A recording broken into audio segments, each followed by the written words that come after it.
Ni kweli unatumia matibabu, lakini matibabu pasipo kufuata utaratibu wa mlo sahihi bado hautofanikiwa kuweza kutibu changamoto. Ni kweli unatumia matibabu ya nguvu za kiume, lakini pasipo kufuata utaratibu wa kufanya mazoezi pia bado itakuwa ni changamoto kwa kuweza kurecover, kwa sababu mfumo wako wa maisha ni moja ya sababu inayochangia kwa asilimia kubwa sana kuathirika kwa nguvu zako za kiume.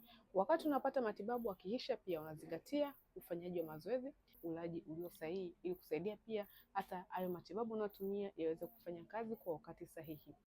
Uvivu hautokuacha salama. Ukiacha uvivu ukawa na ratiba ya ufanyaji wa mazoezi, utakuwa salama salimini na utaondokana na changamoto zote zinazokukabili katika tendo lako la ndoa. Acha kula vyakula vilivyokaangwa kwa kiasi kikubwa.